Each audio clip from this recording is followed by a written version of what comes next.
Sa isang lupain kung saan ang mga pangako ay nakasulat sa tinta, ngunit mabilis na nasasawi, isang babae ang tumawid sa kalahating bansa upang hanapin ang kanlungan sa pag-ibig na ipinangako sa liham.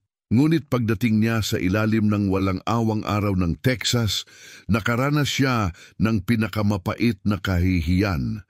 Tinanggihan siya dahil may mga anak, 2 inosenteng bata na siyang kanyang pinakamalaking karangalan. Bago magsimula ang kwentong ito, sabihin mo sa akin, saan ka nanonood ngayon? Ano ang pinakagusto mo sa mga romance ng panahong lumipas? Mag-iwan ng komento. Gusto kong malaman kung saan nakakarating ang kwentong ito. Texas, Estados Unidos, 1856. Isang malawak at ligaw na lupain kung saan ang hangin ay tila hinihila hindi lamang ang alikabok, kundi pati na rin ang mga pangarap ng mga taong nangahas na tahakin ito patungo sa bagong kapalaran. Mahigpit na hinawakan ni Eleanor ang kamay ng kanyang anak habang bumababa mula sa lumang karitela na nagdala sa kanya mula Philadelphia pagkatapos ng mga linggong walang hanggang paghihirap. Ang rancho ay nakatayo sa paanan ng mga burol, malayo sa kabihasnan. Mga gusali na yari sa kahoy at bato, karamihan ay namumula na at mukhang laging handang bumagsak sa susunod na bagyo. Ang lupa ay tuyo, puno ng mga tinik at damong nangingitim sa init. Walang sintunado ng buhay, tanging ang ingay ng hangin at ang malayong huni ng mga ibon. Bumungad sa kanya si Martha, isang matandang babae na may matigas na muka at mga matang puno ng pagdududa. Kaya nga pala dumating ka, sabi nito nang walang init sa boses. Ang amo ay naghihintay sa loob. Eleanor huminga ng malalim. Hinawakan niya ang mga kamay ng kanyang mga anak, 2 batang babae na namumula ang pisngi dahil sa init at takot. Pumasok sila sa loob ng pangunahing bahay kung saan ang dilim ay halos kumakain sa lahat ng bagay. Sa kabilang dulo ng silid, nakatayo ang isang lalaki. Matangkad, may matigas na pangangatawan. Hindi siya kumilos nang pumasok sila. Ang mukha niya ay nakatago sa anino, ngunit nararamdaman ni Eleanor ang timbang ng kanyang tingin. Si Caleb, amo ng rancho, ang lalaking sumulat ng mga liham na puno ng pangako.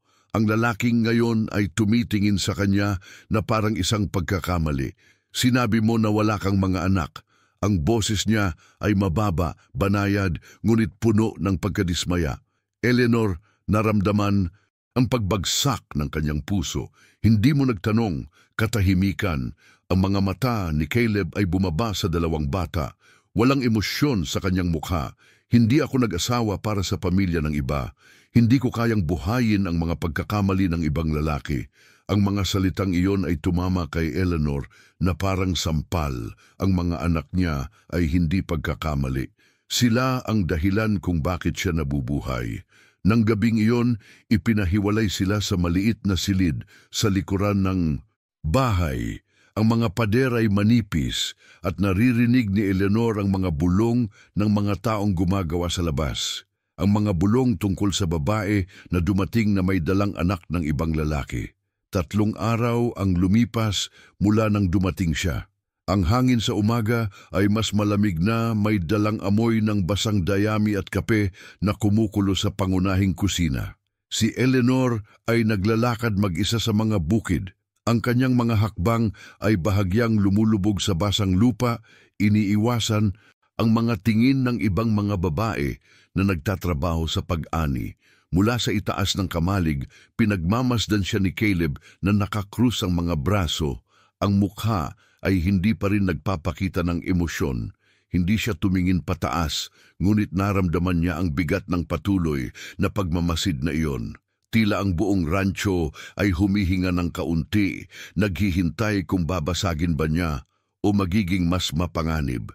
Araw-araw, ang parehong rutina, maglinis, magluto, maghugas ng mga damit sa ilog. Ang mga babae sa rancho ay hindi siya kinakausap, tanging mga malamig na tingin at mga bulong kapag lumilipas siya. Isang umaga, may nakalatag na piraso ng tela sa kanyang mesa. Malambot, kulay asul, mukhang mahal, walang sulat, walang mensahe. Tiningnan ni Eleanor ang paligid ngunit walang nakakita. Sino ang nag-iwan nito? Lumipas ang 5 araw. Ang init ay lalong tumindi. Si Eleanor ay nagtrabaho sa hardin. Ang kanyang mga kamay ay puno na ng mga hiwa at paso. Ang mga anak niya ay naglalaro sa lilim ng mga puno. Ang kanilang tawa ay ang tanging tuwa sa kanyang araw. Nang hapon na iyon, nakita niya si Caleb mula sa malayo. Nakatayo siya sa tabi ng bakod, pinagmamasdan ang kabukiran. Ang buhok niya ay itim at bahagyang gulo dahil sa hangin. May dalang baril sa likod, laging handa. Bakit hindi ka pa umalis? Ang boses ay dumating mula sa likuran niya. Si Martha, ang matandang babae, nakatayo na may dalang basket ng mga gulay. Nasaan ako pupunta? Hindi ako tinanggap ng iba. Martha humimpling, mas mabuti pa ring umalis ka. Ang amo ay hindi kailanman magiging maamo. Mayroong mga bagay na hindi mo alam. Anong mga bagay? Ngunit tumalikod na si Martha at umalis. Lumipas ang 2 linggo mula nang dumating si Eleanor. Ang rancho ay naging bahagi ng kanyang buhay, kahit hindi siya kailanman pinakiramdam na bahagi nito. Ang mga gabi ay mahabang katahimikan, tanging ang tunog ng mga kuliglig at ang malalayong huni ng mga lobo. Isang gabi, naglalakad si Eleanor sa library na bahagi ng bahay. Ito ay puno ng mga aklat na tila hindi na binubuksan sa mahabang panahon. Ang alikabok ay makapal, ang amoy ng lumang papel ay sumasama sa hangin. Natagpuan niya ang liham na nakatiklop sa loob ng isang lumang aklat. Ang mga salita nakasulat ng matibay ngunit bahagyang nanginginig na kamay sa ilang bahagi ay nagsasalaysay ng isang mapanghimagsik na pagkawala. Ang asawa ni Caleb ay namatay sa panganganak kasama ang sanggol na hinihintay nila. Nangako siya sa babae na hindi na niya kailanman ilalagay sa panganib ang ibang babae, na hindi na niya kailanman muling tatayong pamilya na maaaring agawin sa kanyang mga kamay. Ngayon nauunawaan ni Eleanor ang lamig, ang distansya. Hindi ito galit, ito ay takot. Kung gusto mo ng ganitong kwento, mag-iwan ng like at subscribe sa channel. Ang iyong suporta ay napakahalaga para irekomenda ng YouTube ang video na ito sa mas maraming taong mahilig sa mga romance ng panahong lumipas. Nang susunod na umaga, isang insidente ang nangyari. Ang isa sa mga kabayo ay biglang nagpanik, tumatakbo sa loob ng koral na may masamang intensyon. Ang mga bata ni Eleanor ay naglalaro malapit doon. Walang pag-iisip, tumakbo si Eleanor. Hinila niya ang kanyang mga anak palayo, ngunit ang kabayo ay masyado nang malapit. Sa sandaling iyon, isang figura ay lumitaw. Si Caleb tumatakbo ng mas mabilis, hinatak sila palayo at humarap sa kabayo. Umalis dito. Ang boses niya ay matigas, walang takot. Ang kabayo ay huminto. Ang mga mata ay malalaki at nag-aalala.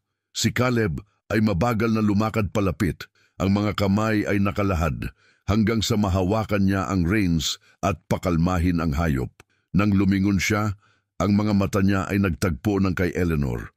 Para sa unang pagkakataon, nakita niya kung ano ang nakatago sa mga matang iyon. Sakit, takot, pag-asa na matagal nang namatay. Salamat. Ang salita ay lumabas ng mahina mula kay Eleanor. Tumango lang si Caleb at umalis. Nang gabing iyon, may nangyaring hindi inaasahan. Si Sarah, isa sa mga babae sa rancho, ay natagpo ang naglagay ng lason sa tubig ni Eleanor. Ang plano ay nahuli ng isang batang lalaki na nagtatrabaho sa kusina na agad na nagsumbong kay Caleb. Bakit mo ginawa ito? Ang boses ni Caleb ay mababa, mapanganib. Si Sarah ay nakatayo sa harapan niya, ang mukha ay puti sa takot dahil hindi siya dapat nandito. Sinisira niya ang lahat. Anong sinisira? Katahimikan. Si Sarah ay yumuko. Ang iyong puso. Nakikita ko kung paano mo siya tinitingnan. Parang siya ay mahalaga. Ngunit hindi siya dapat mahalaga. umalis ka. Ngayong gabi, hindi kita gustong makita dito bukas. Ang boses ay walang pagmamahal, walang pagpapatawad. Si Sarah ay umalis na umiiyak. Si Eleanor ay nakarinig ng lahat mula sa kabila ng pinto. Ang puso niya ay tumitibok ng mabilis. Kaya pala ganon si Caleb, hindi dahil ayaw niya sa kanya, dahil natatakot siyang mahalin muli. Lumipas ang 3 araw. Ang rancho ay naging mas tahimik. Ang mga babae ay naging mas maingat kay Eleanor, ngunit hindi pa rin kaibigan. Si Caleb ay patuloy na malayo, ngunit may mga sandali kung saan mahuhuli ni Eleanor ang kanyang tingin. Mga sandaling kung saan ang distansya ay tila bumababa ng kaunti. Isang hapon, habang naglalakad si Eleanor malapit sa ilog, narinig niya ang mga boses. 2 lalaki nakikipag-usap tungkol sa mga plano na atakihin ang rancho. Bandits, naghahanap ng kabayo at armas. Tumakbo siya pabalik. Ang puso ay tumitibok ng mabilis. Natagpuan niya si Caleb sa stable. May narinig ako. May plano silang sumalakay. Kailan? Bukas ng gabi. Tumango si Caleb. Salamat sa babala. Saka mo ba ipagtanggol ang rancho? Ipagtanggol ko ang mga tao dito. Kasama ka doon. Ang mga salitang iyon ay tumama kay Eleanor na may kakaibang init. Nang sumunod na gabi, ang atake ay dumating. Mga lalaking nakamask, humihiyaw, nagbabaril sa hangin. Si Caleb at ang kanyang mga tauhan ay handa na. Ang labanan ay maikli, ngunit marahas. Sa gitna ng kaguluhan, natagpuan ni Eleanor ang kanyang sarili na nakatago sa loob ng bahay, kasama ang kanyang mga anak. Ngunit ang isang bandido ay nakapasok, ang baril ay nakatutok sa kanya. Saan ang ginto? Wala akong alam tungkol sa ginto. Ang lalaki ay lumapit, ang kamay ay umabot sa kanya. Sa sandaling iyon, ang pintuan ay bumukas ng malakas. Si Caleb, ang mukha ay puno ng galit, ang baril ay nakatutok. Layuan mo siya. Ang bandido ay tumalikod, nagbaril. Pero si Caleb ay mas mabilis. Ang tunog ay bumalot sa silid at ang bandido ay bumagsak. Si Eleanor ay nanginginig. Si Caleb ay lumapit. Ang mga kamay ay mahigpit, ngunit maingat. Okay ka lang ba? Tumango siya, hindi makasalita. Sabihin mo sa akin kung saan ka nahuli. Anong tingin mo, dapat ba niyang pagkatiwalaan siya? O may mga lihim pa rin na maaaring sirain ang lahat? Nang ang ulan ay nagsimulang bumagsak sa mga bubong ng hapon, ang bawat patak ay umalingaw-ngaw na parang hula. Ang hangin ay nagbago ng direksyon, nagdadala ng amoy ng basang lupa at kung ano ang nagpapahiyaw ng mga kabayo. Mula sa silangang gate, mga mangangabayo na may hindi kilalang bandila ay pumasok sa patiyo na parang sundalo. Ang kanilang mga armor ay tumutunog ng magkakasabay na banta.